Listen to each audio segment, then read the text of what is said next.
Welcome back to Satisfactory version 1. We continue on our way. We just finished nuclear. If you missed it, that was a huge episode. Our previous episode was focused on uranium, transforming uranium into nuclear in the most efficient way possible. To be honest, we created so much energy that I had to pause most of it because we're creating tons of nuclear waste and we can't do anything with this waste for now. So I paused most of it because, again, too much energy. And today we're going to move forward. We're going to move forward with two new tier 8 milestones: advanced aluminum production and bleeding edge production. We're going to discover gases and we're going to make a new aluminum mega factory to produce quite a few new things. So let's dive right in. Directly in our hub over here, we have the next milestone. As I said, we need nuclear power in the last episode. So today it is time for advanced aluminum production. We're going to unlock the resource well pressurizer, which enables you to get either water, crude oil, but also nitrogen gas. That's a completely new one from special places. I'll show you that in a sec. And we unlock quite a few new things, empty fluid tank, heat sinks, cooling system, and fused modular frame. To select this milestone, deliver it all: 3,000 of wires, 200 of aluminum casing, 400 of the alclad, and 50 of the radio control units. We've already automated all of these, and we will also link all of them to our inventory or dimensional depot, right? So it's very easy to get them here. Let's launch the pod and see what she says. Milestone reached. The resource well pressurizer and extractor can harvest nitrogen, crude oil, and water from underground wells. Nitrogen, being a gas, does not need pumps for pipeline transportation. Fixit does not process most of your metrics, but I do. According to Fixit predictions, you are exploiting this planet with unexpected efficiency. They did always struggle to see the true potential of things. Nothing about you is unexpected to me, and therefore you are performing exactly as expected. Am I dreaming, or she just gave me the first compliment ever? But yeah, we have unlocked the gas, and as they say, there's a big difference between the liquid and the gases that you don't need pumps for the gas. We'll see that obviously in practice. Now, as you saw, we have unlocked quite a few resources, and we're gonna do them all. We're gonna do them all of these: the fluid tanks, the heat sinks, cooling system, fused modular frames. We're gonna do them all in one new mega factory. We are back into Excel as always, and you can see many different production. This is everything we're gonna have to do to make 20 cooling system per minute, 30 heat sinks on top of the one that we need for the cooling system. We're gonna make also 3 fused modular frames. Now it may seem like nothing, but I can guarantee you 3 is actually quite a big number. It does require quite a few buildings and also quite a lot of resources at the end. So right now we're going to need 300 of nitrogen gas, some concrete, almost 1,000 of iron ingots, more than 500 of copper ingots, and more than 500 of aluminum ingots. And this is even excluding the tanks that we're going to need to transport, if we want to transport the gas into tanks. I'm going to show you that, of course. I did find a place that sounds good, over here at the bottom. We haven't really looked at it yet, and there is a lot of nitrogen. So I think we're going to make it here, the bauxite, like this is going to be this place here. I don't think we're going to use like crazy logistic. It's not that far. We'll probably build it somewhere over here. And yeah, we have everything we need. We have copper, we have iron, we have limestone, we have, as I said, the nitrogen, we have some coal that's going to be needed for the aluminium. So yeah, it does require a couple of alternate recipe, but you can also do it without, of course, right? If you do it without, you will probably need some oil too. There's not that much oil over here, so you may have to go somewhere else. But yeah, with a couple of alternate recipe, you can definitely do it. So let's dive into it. So it is, we are now at the bottom of the map, as you can see, very close to the nitrogen. This is what you can see there. As always, there's, he's teleporting some enemies. He's actually, he is radioactive. Not fun, guy, because I don't have any iodine on me, it seems. Let's make him explode. Okay, now that he's dead, let's also clean this place up with the help of Nobelisk. That goes faster. Nice. And boom. That's a lot of explosions, but that's pretty much clean. Small one there. Now let's get started with the cool stuff. So let's build the resource well pressurizer. This is what's going to be in the middle. It costs quite a bit of things, but as you see, we have all of this automated, so not a problem. And as I said, it goes in the middle one, right? This is the pressurizer. You're going to need electricity, of course, right? And so let's connect. Oops. Done. And here's an animation. It's activating. Look at this. Love it. Get ready. And it is. All of these have been pressurized. They're all on now. So we can start putting resource wells on them. Right? There's 1, 2, 3, 4, etc. Some of them are going to be pure, some of them impure, and all of this. Now, in terms of where to go from here, I mean, we know that we have this resource there, and we probably need to go some over here because this is where we have bauxite, we have the copper too, so I know I need to bring it on this side. And here it is, ladies and gents, this has been fully built. It's not a magnificent factory or anything, but it's very efficient. We are producing tons. We are producing 1,650 across 3 pipes, because remember, each of those pipes is limited to 600, right? So we have all of those deposits. By the way, if you click over here on the resource pressurizer, you can see those deposits there. I can see 2, 4, 6, 8 deposits, and they're all connected, right? If I disconnect one of them, then this will not be orange like this. And I've put, as always, 3 power shards to get it as much as we can. Some of them, are impure, some of them are pure, normal, etc. So they don't all produce the same, right? Like this one is 300, for example. This one over here is also 300. Sorry, bad example. This one is 75, for example. Right? So they all produce different, and that's why I also have connected them, a bit in different ways, so that in the end we have 600 here, 600, and 450. I have also 2 warnings here, there and there, because if you go there, you will see tons of spiders. I mean, they should all be dead, but yeah, there was tons of spiders over here, and I think there was also a summer sloop.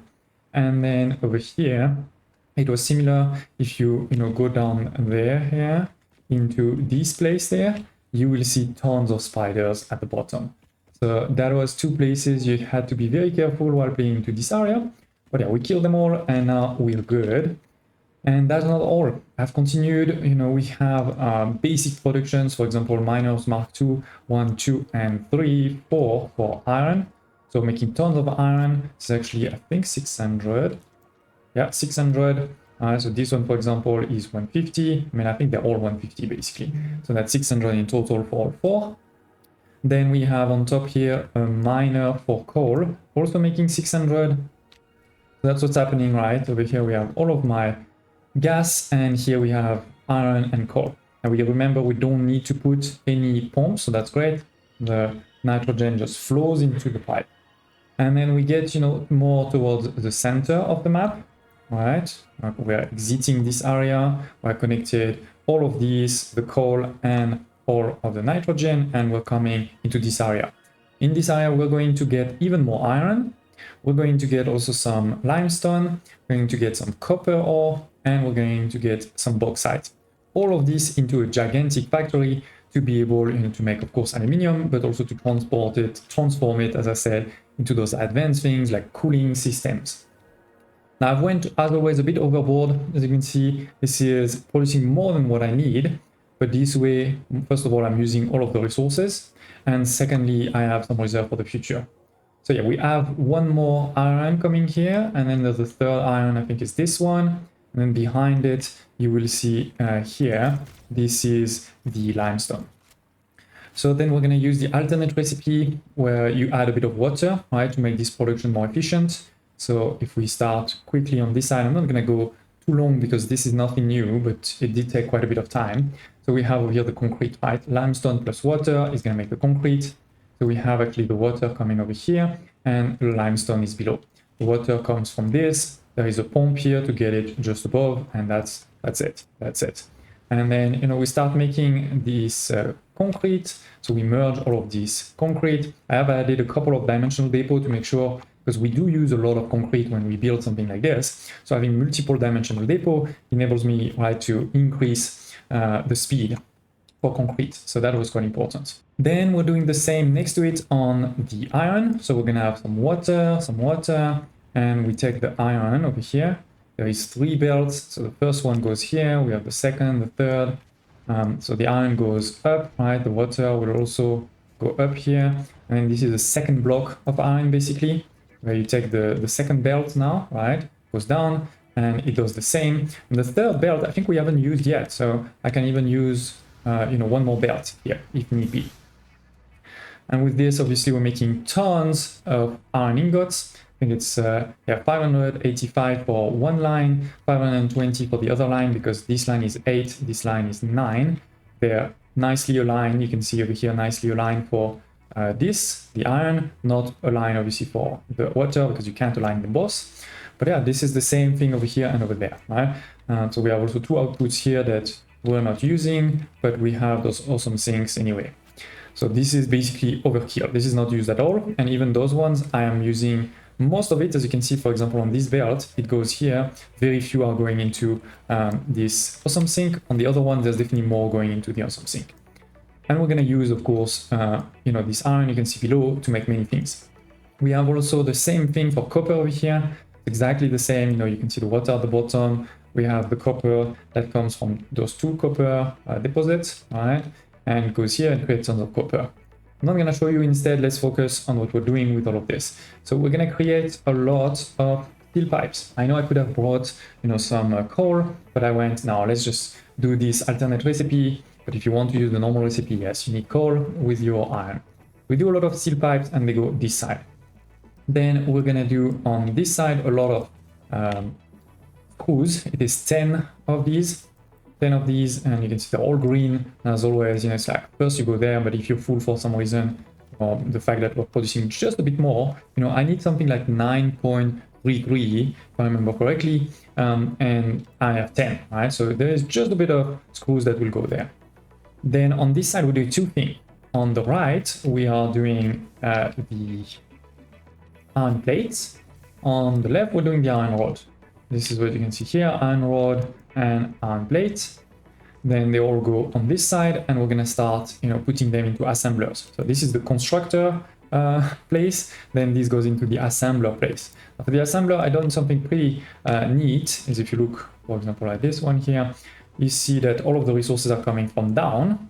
And if we go down, basically what I'm doing is one elevator goes to the right, one elevator to the left. Right, left, right, left, right, left. So it's very easy to organize. So we have the pipes and the concrete over here, for example, that's making obviously the encased industrial beams, right? Then if we continue, we have the reinforced iron plate using iron plate and screws. Again, this is just what's coming from here, right? Iron plate and screws. We do the same at the bottom. It creates these reinforced iron plates. We merge them and then we split them into these other assemblers that are going to take the rods. Also, it's all of the rods we're creating and the reinforced iron plate for some normal modular frames. Then those modular frames, they go over here with the encased industrial beams we just created. And it goes into this one manufacturer that is slightly overclocked, right? This alternate recipe creates like 2.8 something at 100%. I've just overclocked it a bit to make 3. So this is taking modular frames, the encased industrial beams, a bit more steel pipe, and a bit more concrete. So the concrete is here, right, at the bottom. I mean, let's go actually at the bottom so you can see it. I have those two resources at the top and two resources from the bottom, one on the left and one on the right. The steel pipe and the concrete. So we're left with a bit of screws and a bit of steel pipe. And as always, you know, I calculated everything on Excel. I'll show it to you in a second. But yeah, this is what's left. With this, we're creating 3 heavy modular frames, right? And this is going to go into our first new production. All of this we've done before, but this is the first new one. And again, you can see this is all green. I mean, everywhere in this place is all green. So we have 2 of these blenders that are going to do the normal recipe for fused modular frame. You take the heavy one, you take some aluminum casing and nitrogen gas. So the modular frames, that's easy, right? Heavy modular frames comes from here. Then you have one thing that comes from down, that's the casing. One thing that comes from up, this is nitrogen gas. The nitrogen gas, right, coming all the way from here, there. We're going to use it here, and we're also going to use it on this side. And the casing, as I said, comes from down, so we'll see it in a second. And yeah, with that, we're creating, you know, 1.5 for each, so times 2, this is 3 per minute. I know it may not seem like a lot, but again, you need all of these plus aluminum casing, which is over there on the back, to make just 3 of these. You can double it, of course, right, by putting some summer sloop. This will cost you though 8, right? 4 into this one, 4 into this one, unless you decide to overclock, right? One way to also do it is to put 2 of these, right? And then you get to 200%, and then you only need 2 summer sloop, but you will need more electricity. That's the things to keep in mind. Okay, so yeah, that's the first resource, and as always, you know, we do the classic thing of put first into a dimensional depot, then put into a normal storage, and if at some point you ever get full, you can go and make me some coupons, because we never have enough. I'm pretty sure I have like, yeah, 300 there too. Oh, that's funny. That's funny. Let's actually do this and put them back in. Okay. So here it is. Now they're back in, almost 500. Moving on. I mean, if we move on, you know, it really starts with the copper over here, right? As I said, this is the copper. You can see all green. Creates a lot of copper. This one we send directly into the awesome sink, 750 per minute. But we do use the first one here. So we use the first one. It goes down over here, and it's gonna be used first on this side with also the aluminum ingots. I'll show you that after, but it's also used on this side for normal. So again, we start with the constructors, you know, making some wires over here. So wires, make a lot of wire. Here it is. Again, goes onto this side, of course, first, but if it's ever full, you can go into the awesome sink. And then we continue with this copper and goes into refineries. Now, this is an alternate recipe. You could also use the constructors to have a normal recipe. It's just I did need quite a bit of copper sheets. We need something like 300. Sorry, let me check. It's 250 to be precise. We need 250, so it's like with constructor, that's going to be quite a lot. So let's use this alternate recipe, which takes the copper ingot and water to make more copper sheet, basically. So we have the ingot at the bottom, and we have the water, you know, coming from down. It comes from this one extractor. You really don't need that much. But yeah, with this, you know, if you look into the other side, you will see that we are merging. And we'll go all the way here. There is awesome sink in the back there, as always, just in case we make a bit more or something stop. And yeah, with this, we're making those two outputs of copper, pure copper, and they're gonna go over here. They're gonna go over here into some assemblers. So it's the same as I was showing you before. First, we have the constructors, then the assemblers. We do the same where, you know, there's two lifts. One is towards the left, one towards the right. We're going to use this wire plus the steel pipe we still had to make some stators. This is what's happening over here. You can see a lot of stators. Right? Then we're going to do some rotors. This is an alternate recipe using copper sheet and screws. So again, you take the copper sheet that are from here and take the screws that come from down. You can see them actually over here. Sorry. You see the steel pipes and the screws. It goes here. And then we merge both of those things, right? The stators and the rotors into those two for motors. We're making 10 motors per minute basically with this. And those motors are merged and they're going to go into this production here. But before we look at these, we need to look at this line here, which is 10 assemblers for new production, the heat sinks. We're going to take the rest of our copper sheet, and that's why we need quite a lot of copper sheet, and we're going to take alclad aluminum sheet. If you're following along, we need alclad aluminum sheet, and actually quite a lot, because again, you know, this is 37.5 10 times 10 basically. All right, so more than 300, almost 400. And then we also needed the aluminum casing over here. All right, so these are the two aluminum things we really needed. With this is not just making enough heat sink for my next production, this is also making more, because, you know, we're going to need some heat sinks for other stuff. So we have this production, this, logistic here that says first you can go down into this elevator. This is going to then go into this production here.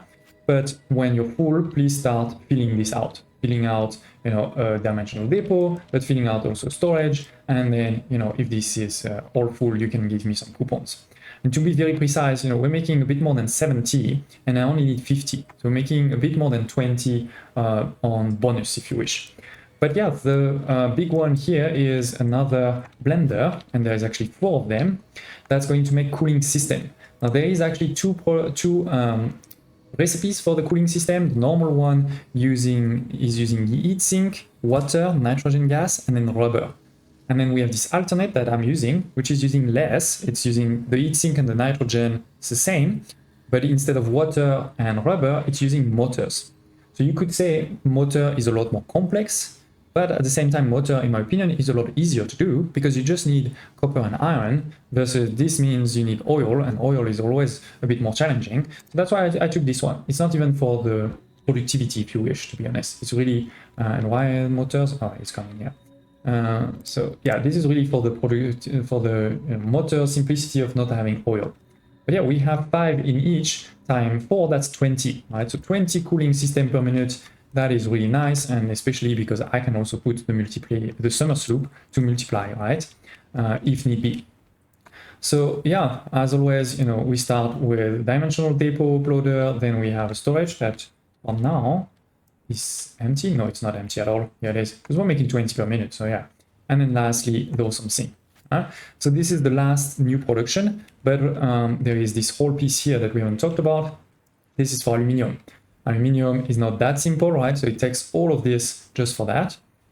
It does start on this side here, yes. We're taking bauxite from 3 nodes here.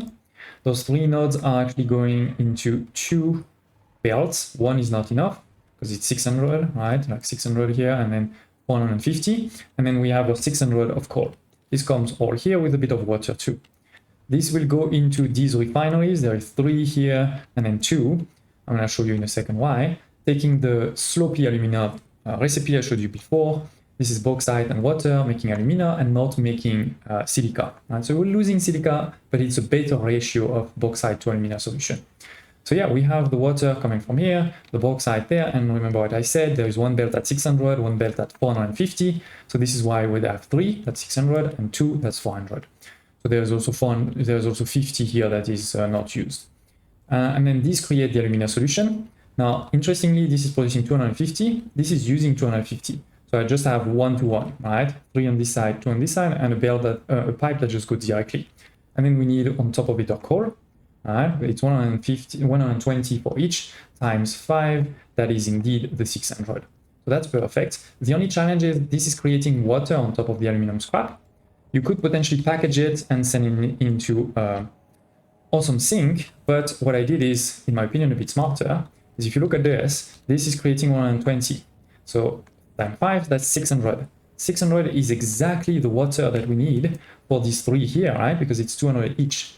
So this, all of the water that's created here as a byproduct goes into this one pipe here, right? And it is used for those 3 versus these 2 water extractors. They actually go into the second pipe for these 2 here.